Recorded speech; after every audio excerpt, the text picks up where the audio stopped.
take a bit of work. Oh, work. Now that you're here, whoa, work. 'Cause people come and go, but I think you should know that I think this will work.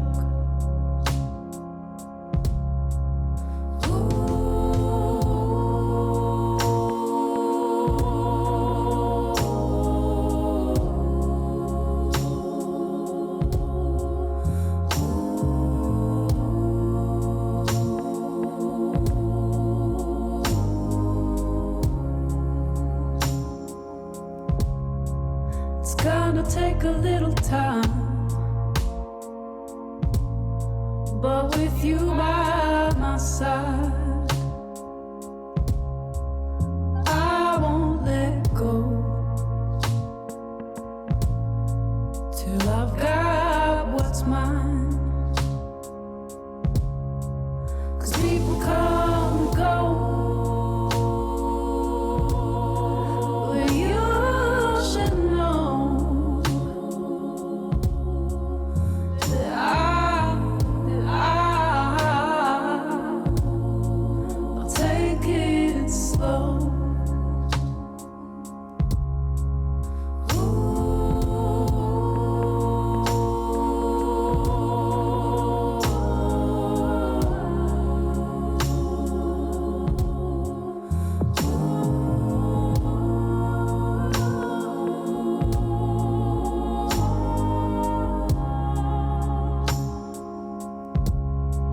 It's gonna take a bit of work.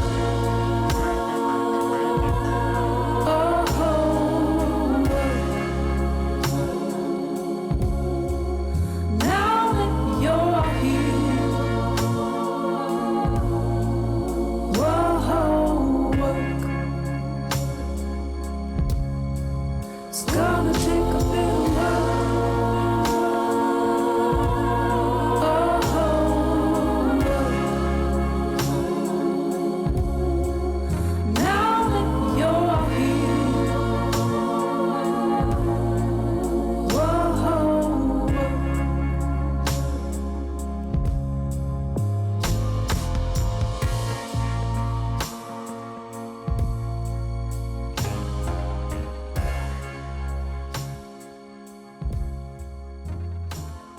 What's up, everybody? I'm Jesse. That's Jay. This is Rooster Grooves. We're talking about Charlotte Day Wilson. What up, Jay? What up, Jesse? What up, the world, the internet, The world at large. our listeners all around the world, even our negative reviewers out of Switzerland. Yeah, we love you too. We love you too, because I'm sure they're still listening. Yeah. They'll come back around. Yeah.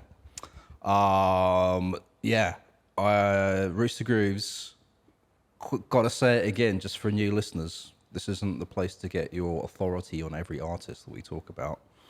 Sometimes neither of us have a great experience or history with the artist. Right. Yep. A lot of times both of us are learning about these intricate details Yep. the week of that we decide to research. Yep. Sometimes Jay knows a little bit about one artist and I don't. Mm-hmm. Sometimes vice versa. Mm-hmm. And we're just here to have a conversation about it. Yeah. And talk about what we learned over the week. And as musicians ourselves, basically taking inspiration, right, from how these artists write music, how they approach their career, their mindset, just mining that inspiration, I think. Yeah, and how we can take these tools and put them in our own lives. Yeah. And in music and elsewhere. Yeah.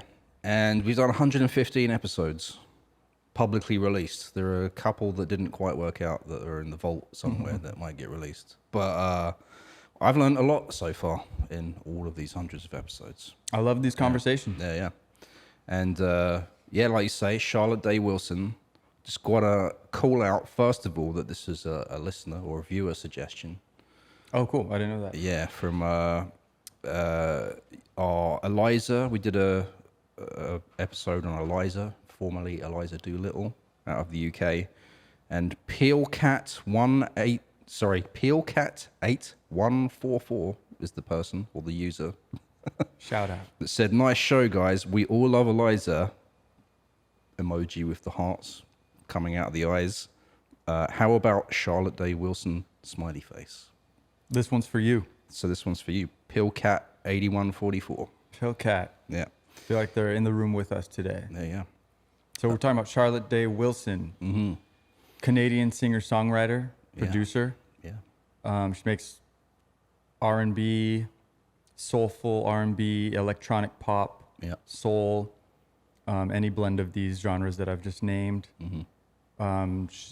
She's a singer-songwriter. So she's primarily she plays piano, I believe, and keys in general. Right.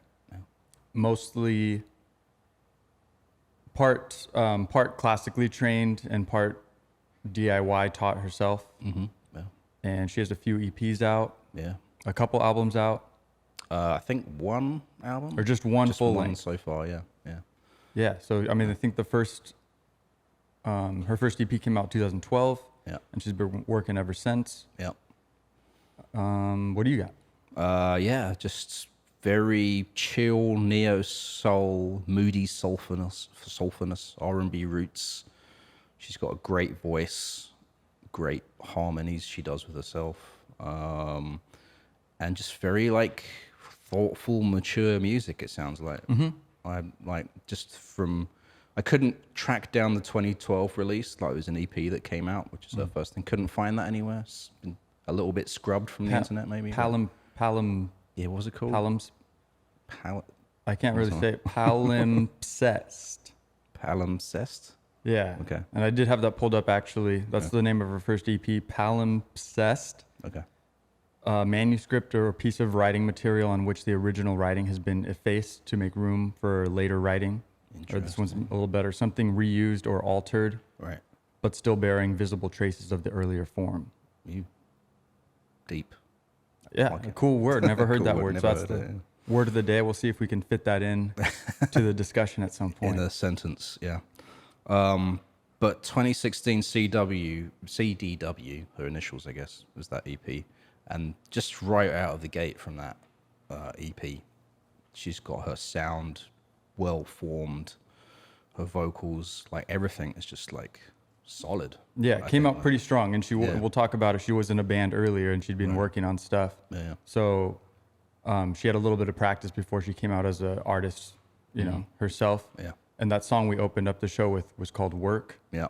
as you said, I believe. And that's kind of where she came onto the scene Yeah. with some critical acclaim and stuff. She had the SOCAN Prize nominated song. I think that you say SOCAN. Is that cool? I think so. SOCAN. It's a Canadian award, is it? I believe so. Okay. Yeah. Yeah. Yeah. Got some influences. Big influences Drake, Oh. Montreal. Oh yeah. Rapper. He is Canadian, isn't he? Yeah. Forget about that. Yeah. He hangs out down here a lot. Does he?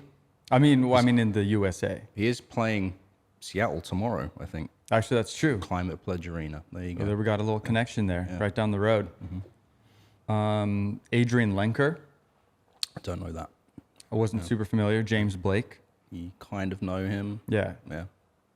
Yeah. So yeah, just a couple influences. Yeah.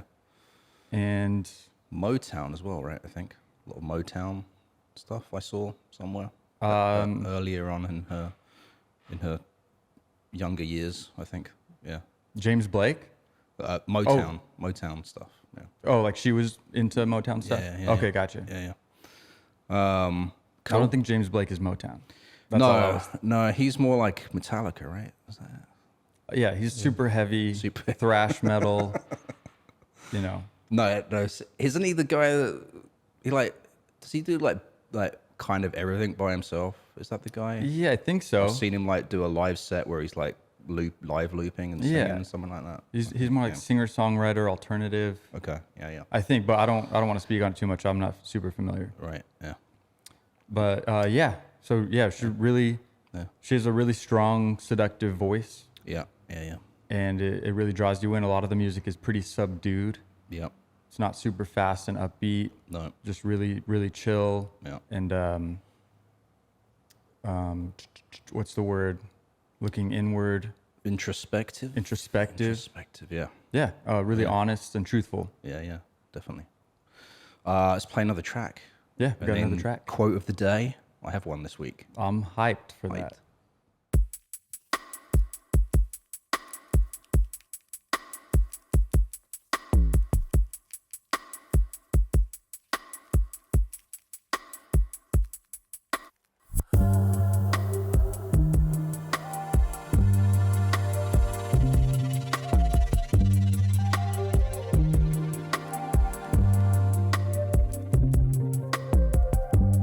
Are we really this far gone?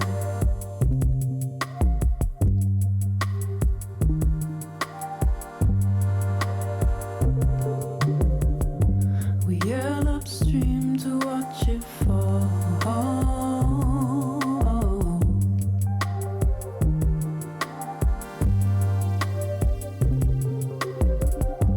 Have we still the faintest clue? Past repeats to nothing new.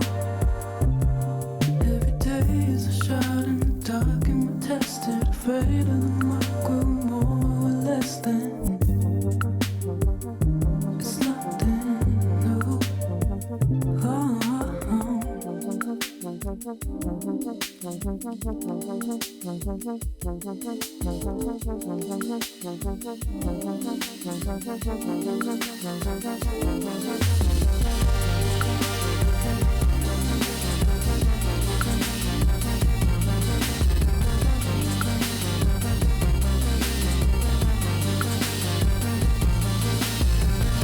I know my times when I'm cutting and loose, 'cause I'm not gonna waste my time when I'm locked in the news. But if I can't help myself, if I'm giving in,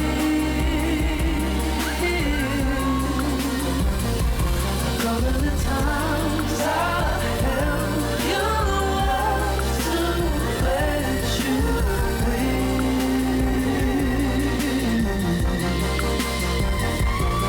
But it's hard and it hurts and I'm tired, 'cause I run when you chase me alone. I'm losing strength. Are we really this far gone?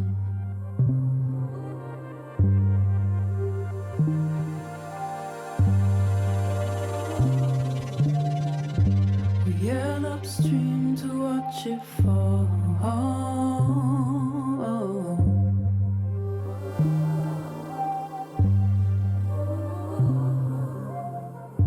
Have we still the faintest clue? The past repeats to nothing new. Yeah.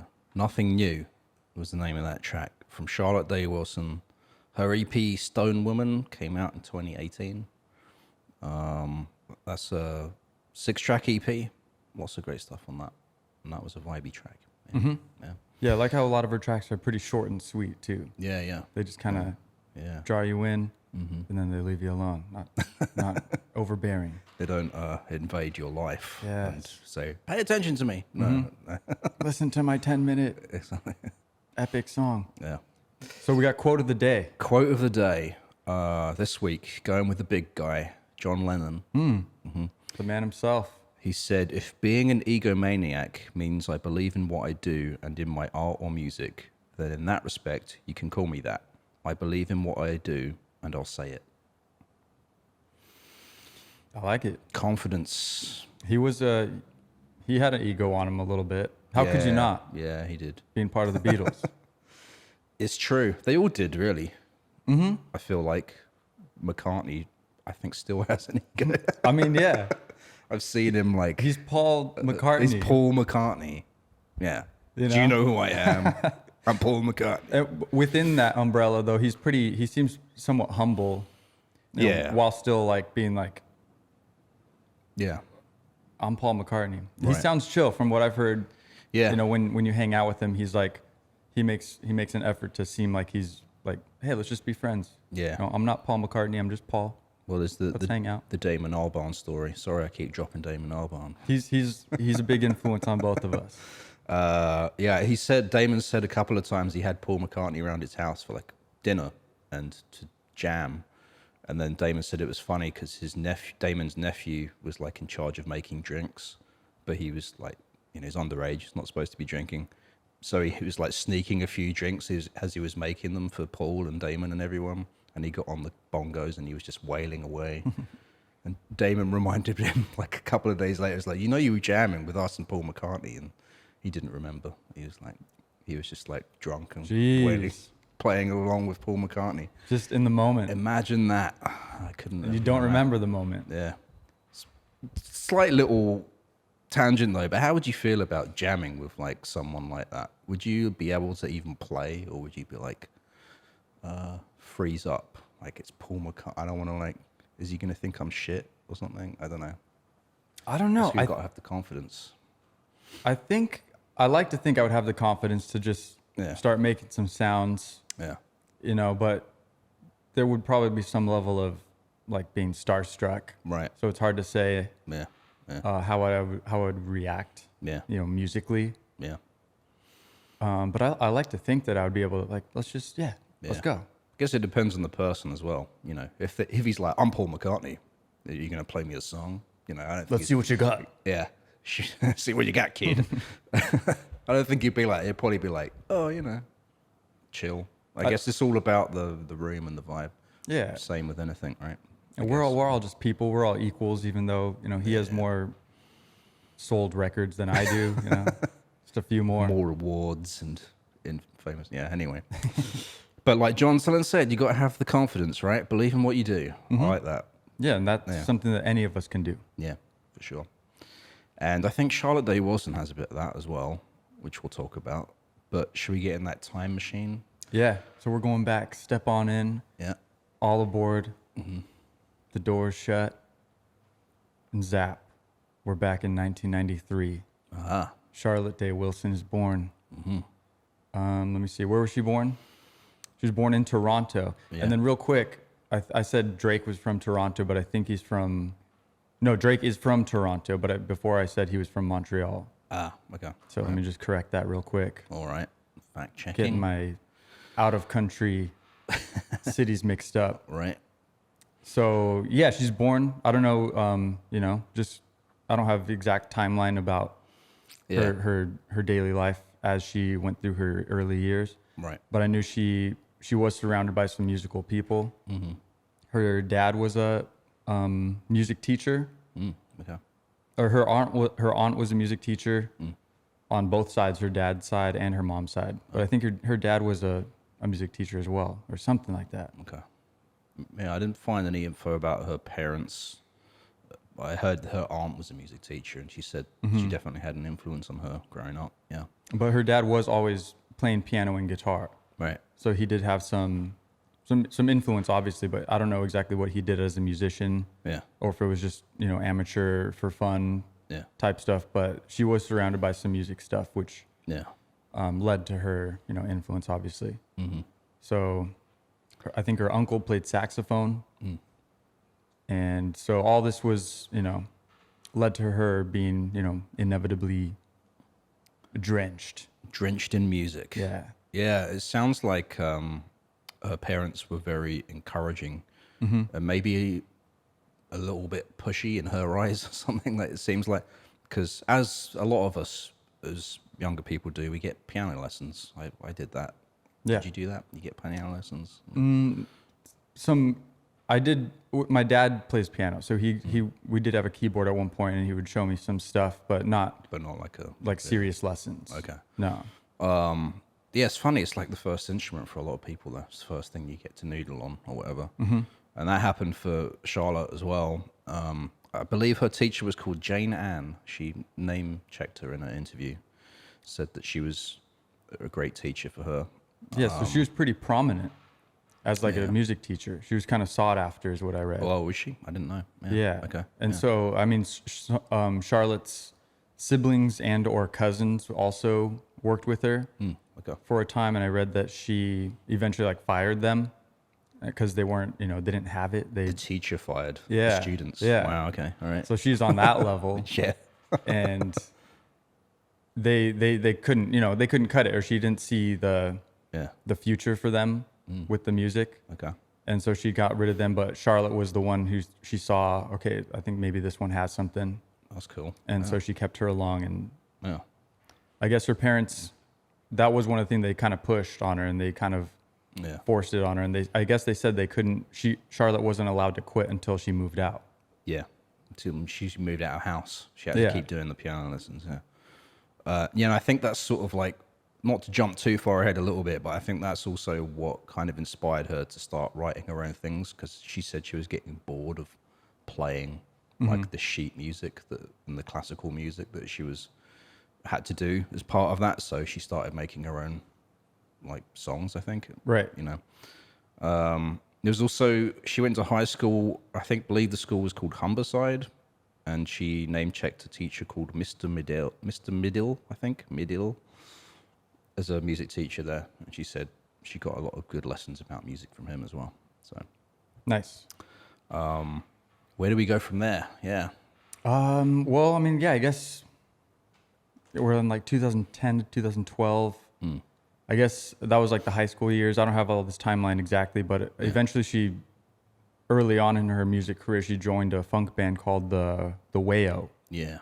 And I guess she was the singer for that. I saw some videos of her performing with them. Yeah. You did? I didn't see that. How was that? It was good. Yeah. I mean, it was just a little bit of a different vibe. Yeah. Keys, guitar, drums, and she was on vocals. Okay. And I think I don't know if she was doing keys or guitar. I can't remember. Maybe just singing. Cool. But it sounded decent. I didn't look into it too much. Yeah.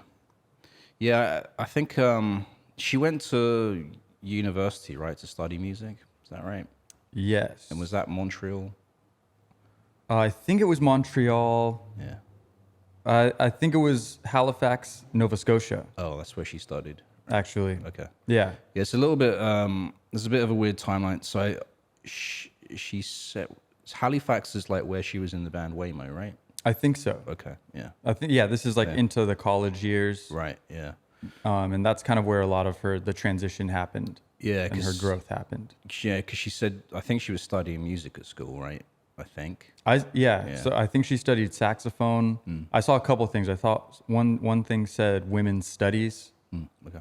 Another article said philosophy and literature. Okay. And it was maybe a little bit of everything. Yeah. But basically she dropped out, and before she dropped out, I think she spoke to her mum about like how she wasn't enjoying the school and,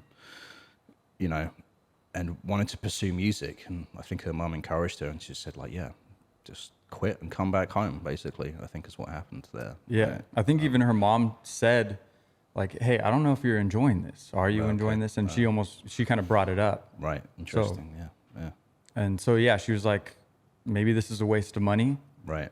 Yeah. Like, what is it that you want to do? Yeah. And Charlotte responded, like, I think I want to do music. Yeah. Maybe something in the industry, produce, write, or be an artist. Yeah. She didn't know exactly, but she wanted to do music. Yeah. And so she was like, okay, let's do that. Right. And I think her mom said, if you're going to do that, you just got to go 1,000% and do everything you can. And Charlotte agreed. Yeah. Like, all right, I'm going to do whatever it takes. Right. Yeah. And so she started to concentrate on it. Yeah. So she's in the band, the Wayo. I think that's what I said. Yeah. The university was University of King's College. Okay. By the way, Halifax, Nova we go. Scotia. There we go. Shout out whatever nickname they have out there for that college. Go Kings. Yeah, Kings. That'll be it. I don't. And so it was during this college period she released the debut EP Palimpsest. I just cannot say that word. Yeah. And a handful of tracks including Avondale, Stephen, and Montreal. Okay. Fun facts. So she was starting to focus on songwriting. Yeah. And she eventually, at that point when we were talking about, she decided to leave school and spent 6 months living in Montreal. Yeah, where she said she didn't really engage with the city, is what she said about that. She said apparently the rent is really cheap in Montreal, so she didn't have to work that much. And right. basically, she said she spent a lot of her time at home writing music. So she said, I remember her saying that she didn't work too much. Over this college time period, though, she had done serving, hostessing, and I think she was a janitor for a butcher shop at one point. That sounds like a fun job. Yeah, she said it was really gross. Washing the blood off the floor and all that kind of stuff. Yeah. She'd say she had to take off her clothes before she went back into her house. Yeah, damn. Because it was so rank. Yeah.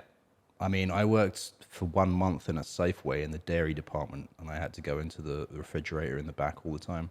But my hands smelled of like dairy products all the time. Milk. That's nothing compared to a butcher shop. Anyway. So around this time, she returned to Toronto, and she found out about this grant that would offer her an internship at any record label. Oh, wow. And I guess she had really liked this label called Arts and Crafts. And which I haven't heard of, but they was it Broken Social Scene? I don't really know their music, but they're a pretty big band, right? And I've heard the name. I think they formed the label, or it was like kind of their main thing. And I think Bad Not Good are on that label as well. Okay. Now. Yeah. So that explains that connection that we'll talk about later. Yeah. And so she got the grant, and she started to work with them. I think she worked with them for 4 or 6 months. Yeah. In the mailroom, I think she said she was fulfilling orders from online merch sales from Arts and Crafts, which is crazy. Yeah. And then there she met the guy who became her manager, right? Yeah, I believe so. Yeah. What's his name? Miller? Aaron Miller. There we go. Yeah. He was hanging around at the label, I think, and they sort of crossed paths and talked a little bit. But Charlotte, I think before this with Waymo, she'd said she'd done 100 gigs in 1 year with that band or something like that. Okay, that's and she talked about that as being getting her sea legs or whatever with performing live and cutting your teeth. And she said about how those shows were great because a lot of people wanted to be there. Apparently, I guess they had a bit of a following, this band, and people were coming there and enjoying the music, and the scene was vibing. But then she started doing her own open mic nights, right, performing solo, and even though she'd met Aaron at the label, he sounds like he accidentally saw her at an open mic night, or they say stumble upon. That seems a bit weird. Maybe he knew she was playing and just was going to check her out. I don't know what the story is there, but yeah, just some water cooler talk. People are knowing each other, network forming. Yeah, he basically said to her, once this internship's over, don't get another job. Focus on your music. I think he heard the talent, and it's funny. He's gone on to say because. He was asked, because she's not on a label, actually. She's all DIY, independent. And he basically said that, she would have made it anyway, with or without him. It's he basically says he didn't discover her. He was he just kind of was in the right place at the right time and happens to be part of her journey. But he was if he wasn't a part of it, she would be doing this anyway, kind of thing. Right. Which is interesting. And I can't remember specifically, but it might have been the same guy who she had a conversation with. And he was like, what are your goals? What are your aspirations? What do you want to do? Yeah, I think it was him, yeah. Okay, yeah. And so she was she listed what she wanted to do. I want to be an artist. I want to produce. I want to write. And the guy was like, what was his name? Aaron Miller. Aaron Miller. So Aaron was like, okay, so that's cool. If you want to do those things, you're going to have to sign to a label. And you're going to have to follow these rules and, kind of do it by the book, the old fashioned way. And she was like, I don't want to do that. Yeah. And so, she didn't, like you said.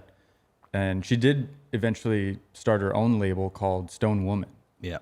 And I think that's what she's on now. Yeah. So she is, DIY in that sense. Yeah. Yeah. She said about that. I think it was Aaron that encouraged her to be independent DIY, which is really interesting. I'm not sure why he said that, but she basically has gone on to say that that was like a really important advice early in her career, because now it means that she owns all of her music and that she's earning passive income from this music, which is crazy because that track we opened up with tonight, Work, was a massive track for her. And one of the first big things that happened is it got used in an iPhone commercial. Right. And she said she earned enough money from that one commercial to focus on music and not worry about things. Yeah, so she realized like, well, so all these artists, they get on a commercial or synced on a television show and they get this much money. Yeah. And she realized how much money is in the music industry. Yeah. And so, furthering her. And she didn't have to slice and dice it, like she didn't have a record label or publisher and this, that, and the other to split that fee with. She got 100% of it, which is crazy. And she said, she's like, there's no need to be on a label at this point. She's just earning a living from owning her own music, which is great, and I think not necessarily something that she realized she could have done. Like, I think her team around her has sort of encouraged that, which is cool. So yeah, totally. Yeah. So we're in like 2017. That's when Work comes out. Right. I believe on an EP. I can't remember which one it was called. It was on CDW. So this is like that was 2016. Yeah. And so it was longlisted for 2017 Polaris Music Prize. So that's pretty prominent. Some good acclaim. Is this when she collaborated with Bad Bad? No, it was a little. Well, I don't have my facts straight here because I know that the drummer from Bad Bad Not Good used to go to school with Charlotte Day Wilson. So so there was a connection. They had that connection from early on. And Charlotte has featured on Bad Not Good album. Was it 4 or 5 or something like that? I can't remember which album. I think we might have played it. We did an episode on Bad Not Good. Good stuff. Everyone. So she was doing like features. So I say I don't have the facts in front of me because I am only looking at her discography, but she's like featured on like a bunch of other artists and stuff. I'm not sure where that falls in the timeline kind of thing. But right. Yeah. She appeared on a guy named Daniel Caesar's. Right. I mean, his name's Daniel Caesar. He had a 2017 single called Transform, which she was on. I don't know. The CDW EP featured production with Howie Beck and River Timber. Okay. Yeah. River Tiber. Tiber, yeah. I don't know these people. Do you know these people? No, I don't know these people. I'm just trying to, paint a picture. Give credit where credit's due. Yeah, if somebody's listening and they know who they are. Fun fact. So, I don't know. Yeah, so let's just move on. 2018, Stone Woman come out. Yeah. That's the next EP, third EP. Yeah. And I don't know what. She released a track called Doubt. And I think that was done at her parents' basement. Yeah. Yeah, so she has, sounds like she's kitted out her parents' basement quite a bit. That's like one of her main spots. And I think, the drummer from Bad Not Good worked on this EP with her. I think it's this EP, and Charlotte said he helped her a lot to just get the recording done, kind of thing. And in the parents' basement, where it's in Toronto somewhere. Yeah. And just throwing it out there, I guess, during this whole kind of college time period to when she's coming out with this music, she was learning how to produce and teaching herself on GarageBand. Oh, right, yeah, GarageBand, yeah. Yeah. Another fun fact. Fun fact. So fun. So fun.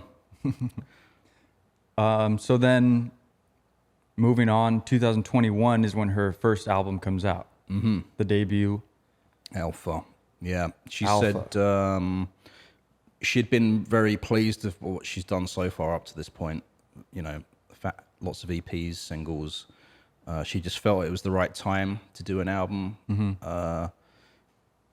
We've heard this before from other artists as well it's about telling the story, and she said the same thing that I've heard before from other artists, where a single is great, but you only get that few minutes to tell the story. EP's great, but you only get that certain amount of time. So the album is like the big piece of work where you get to say and express like a lot more things, kind of thing. Sure. I read that it was inspired by a breakup. Right. Yeah. I think that's happened a couple of times. I feel like on her recordings, she's talked about that. Yeah. Yeah. Classic. Yeah. Classic. So let's talk about Alpha. I think we have a track to play, and then let's talk about Alpha. All right. I'll take care of you if you want me to. I'm always ready for you. I'll take care of you if you want me to. I'm always ready for you. Wait for it, you'll come around like I've prayed for it. Wearing your cross on my chain for it. Even the blind to believe. Oh, but stay for it. I'll part the sea 7 days for it. Down on my knees as you came for.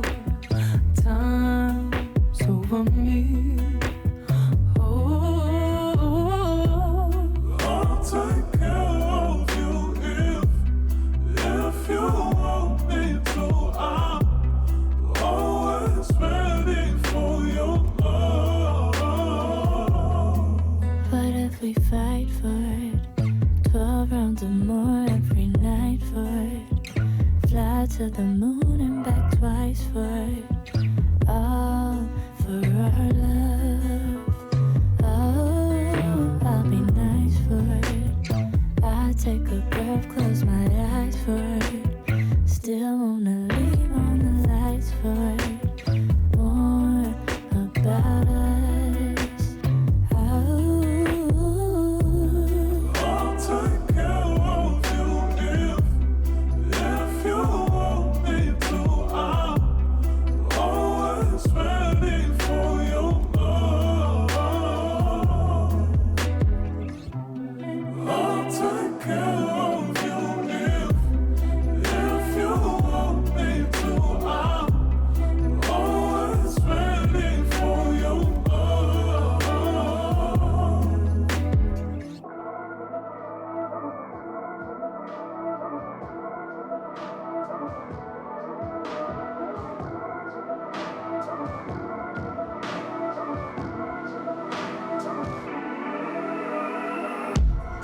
I'll take care of you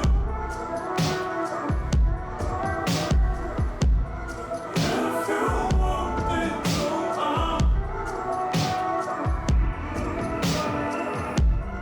I'll take care of you if you want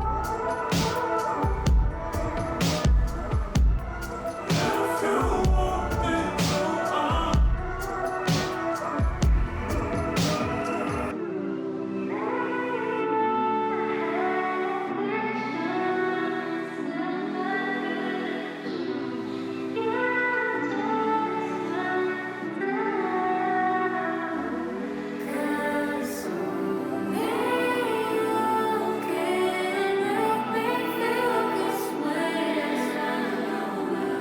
to.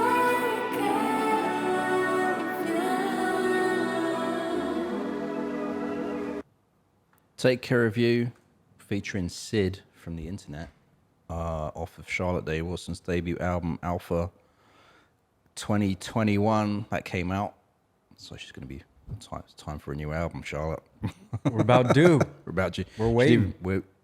She did release a single, I think, this year. So Yeah, I think that's Some what new we're gonna stuff. close the podcast out with. Right, cool. Good track. Yeah. I liked it. yeah, So yeah, on this album, she teamed up with Daniel Caesar, like we said on that other track before. yeah, Bad Bed Not Good is on this. yeah. Mustafa, Myrna Bishouti. Hope I'm saying these names correctly. Bishouti is a good word, good name. Yeah. And yeah, so I guess she did this one at a lot of the work got done at her family cottage. Yeah. Did you read about that? It's Heard been about this, yeah. like in her family for 60 years. So it's a really like family connected, family oriented, historic thing for, her and her family. Yeah. And yeah, it's just a kind of a really special place, and it's somewhat isolated is what I read. So it was a really good spot to be creative for her. Yeah. As opposed to working in the city where, she was talking about how, it's hard to make a lot of crazy noises when you have in the back of your mind, like, I know people can hear me. Yeah. And that can, make people a little self-conscious and stuff. So this cottage was a really cool spot. Yeah. Where she could, just be really free and felt really creative. Yeah. A lot of childhood memories there, she said as well, which is cool.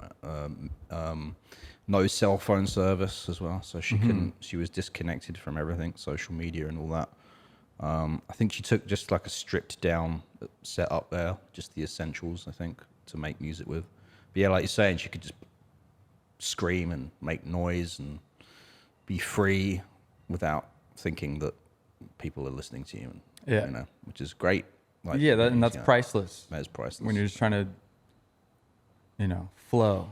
Yeah, exactly. And not think about all these many distractions that we have. Yeah. The people around us, the phone in our pocket. Right. The alerts. Yeah. The dings, the pings. I switched all that off, by the way. I only get essential alerts on my phone now. I know it always says Jay's phone is silenced. Does it? Really? Does it? Yeah. Oh, wow.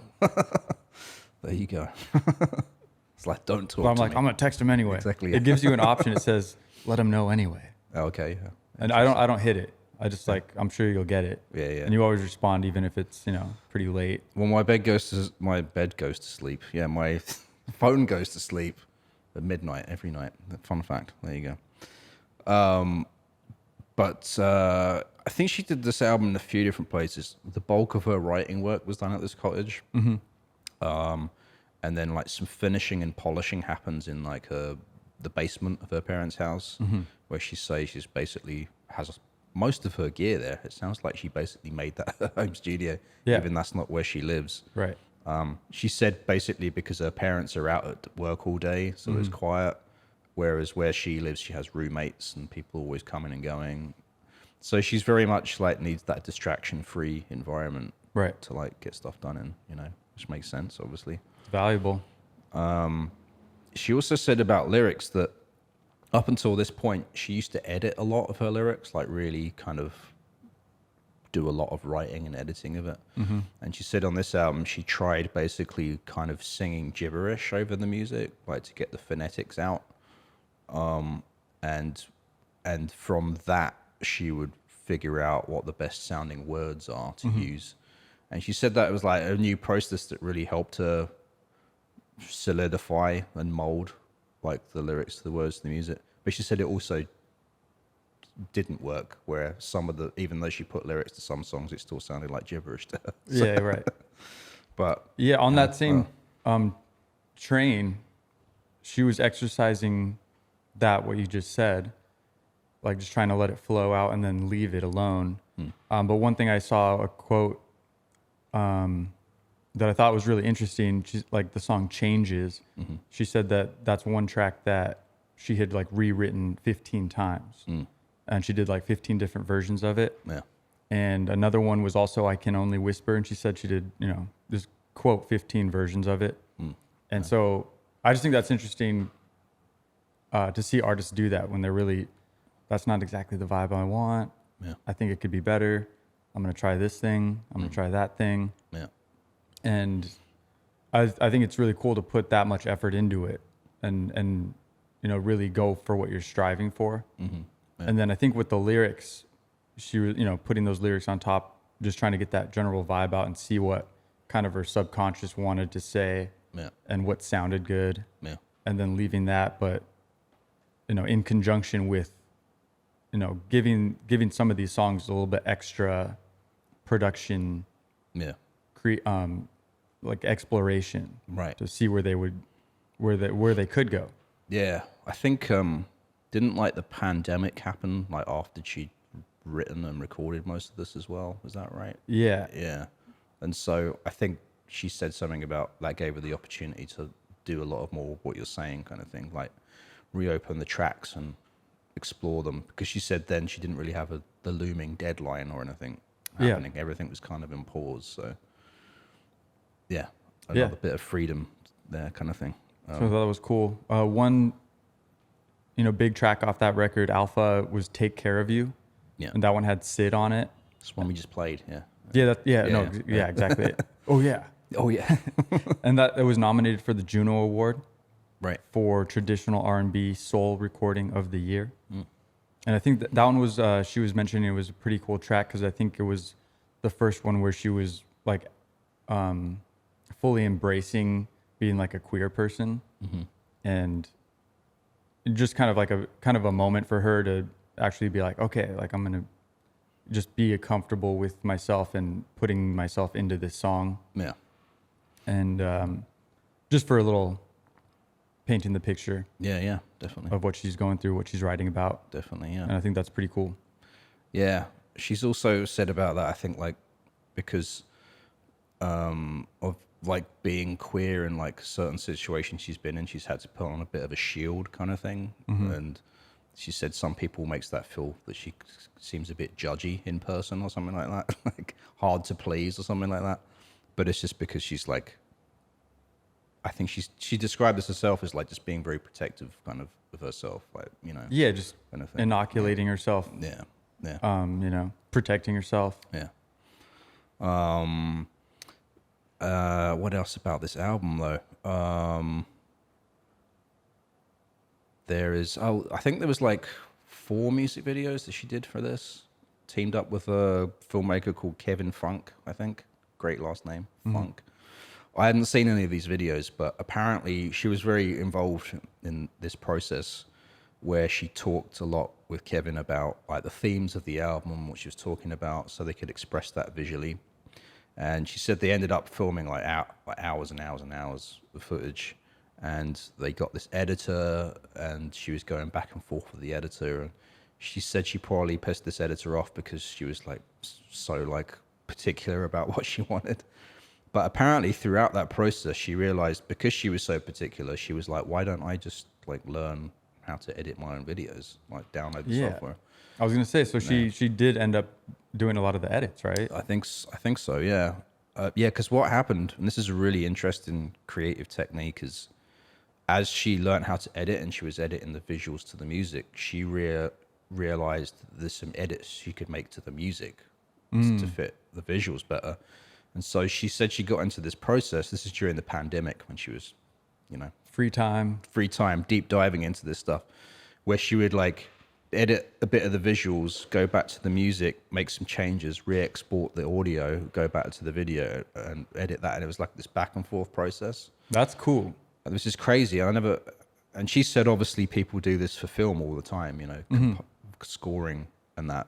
But she used this technique, I think, to finish a lot of these songs on this album and make them fit with the videos, which is crazy. That's a cool technique. Yeah. I mean, it's admirable because that's a lot of work. That is a lot of work, yeah. Just the whole aspect of coming up with creative stuff, and then the whole like saving it and whatever you call it, like bouncing it, downloading it, saving it, putting it into the other round tripping. I think they call it round tripping. Is that what they call it? I think it's the technical term. Yeah, where you import, export, re-export. I hate round tripping. Round tripping. I hate that. You do?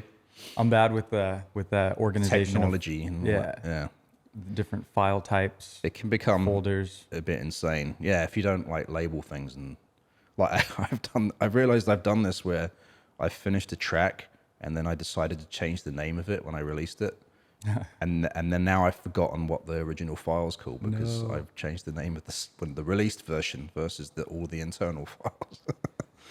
So yeah, you got to go organization. That's another thing you need to keep on top of in this day and age. Yeah, documentation. Be easier with a piece of tape because you could just,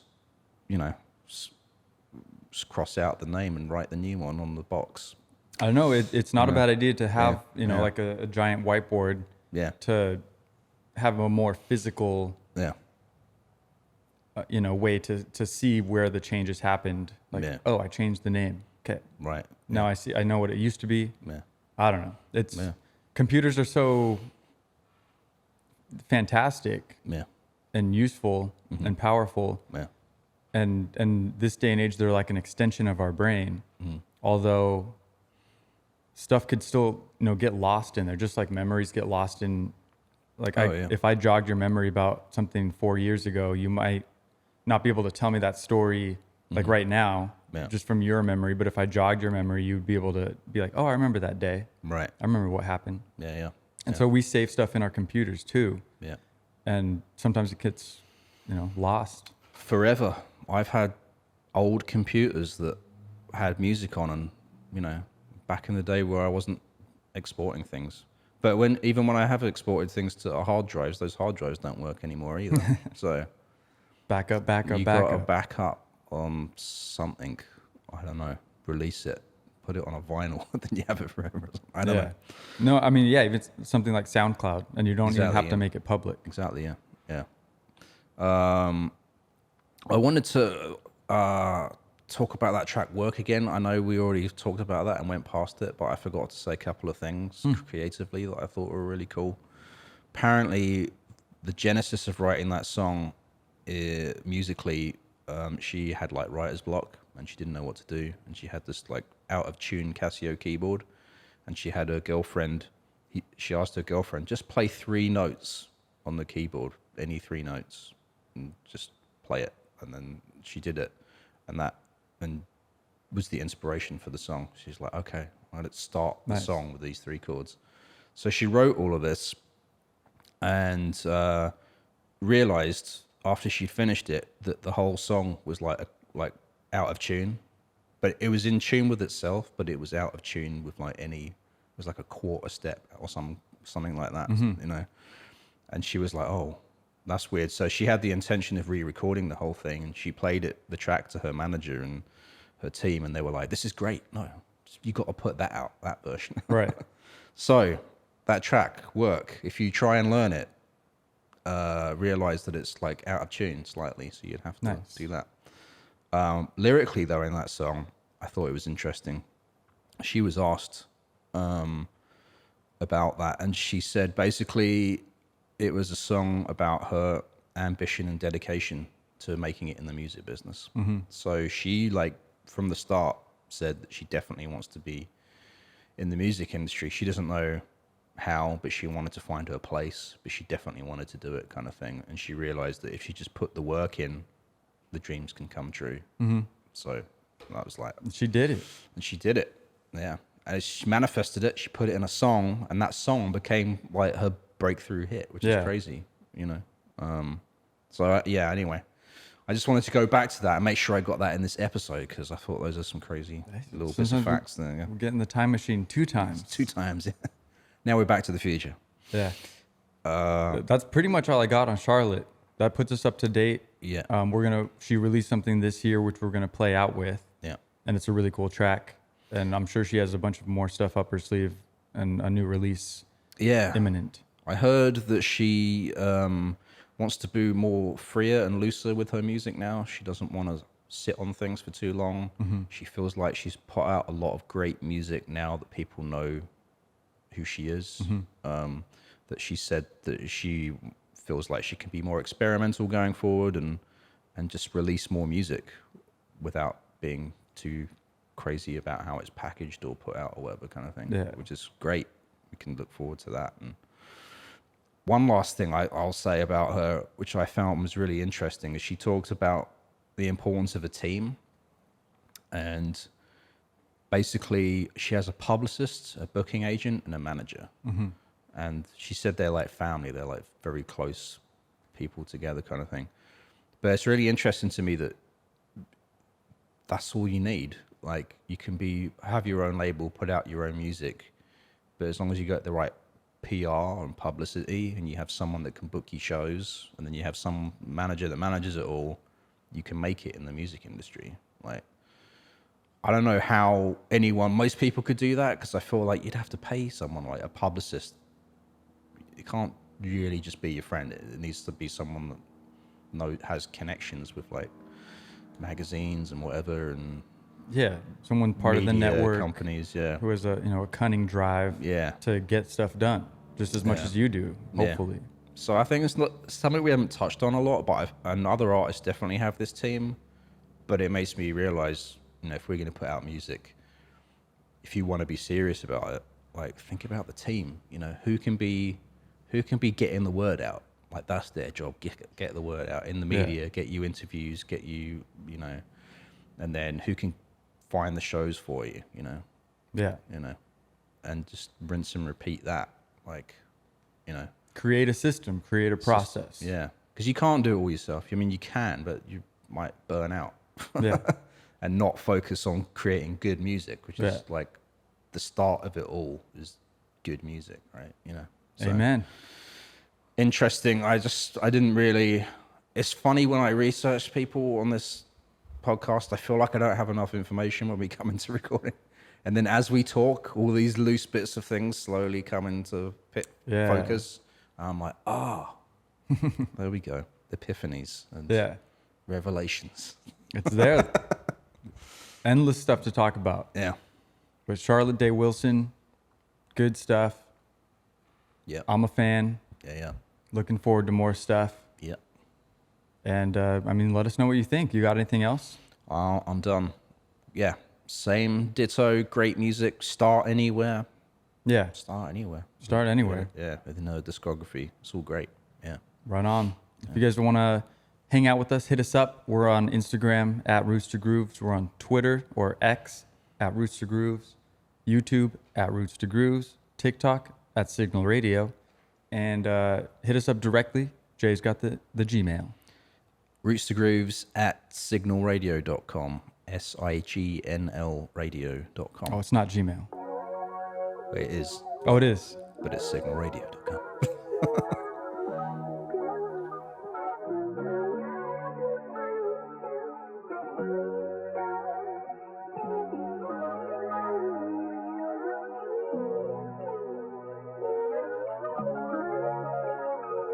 I'm living lost in love, 'cause I changed my mind so much. Forever's not enough, forever's not enough. I'm living lost in love, 'cause I changed my mind so much. Forever's not enough, forever's not enough. Face it, on the good days, all the time in the world wouldn't be enough. I'm impatient, it's on the bad days. There's no promise you can make to keep a hold of us.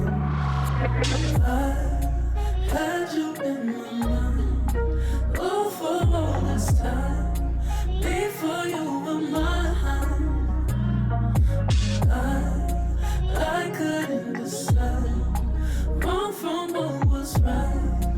All I know is day and night. I'm living lost in love, so I changed my mind so much.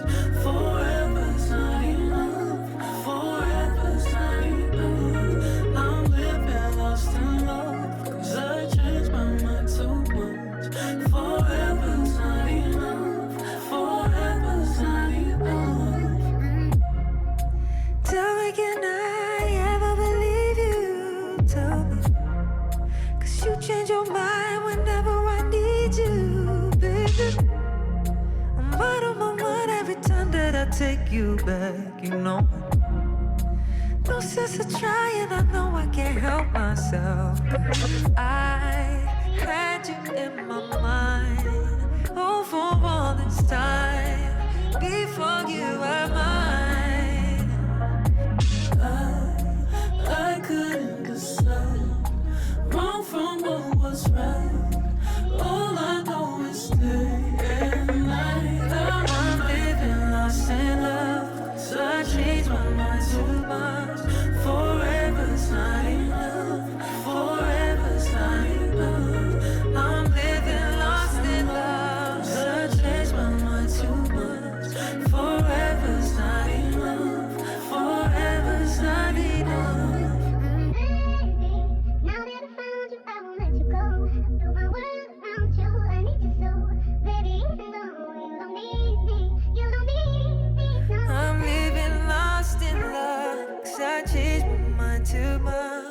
Forever's not enough. Forever's not enough. Roots to Grooves is a production of SIGNL Radio. For more music and independent culture, visit signalradio.com. That's SIGNL radio.com.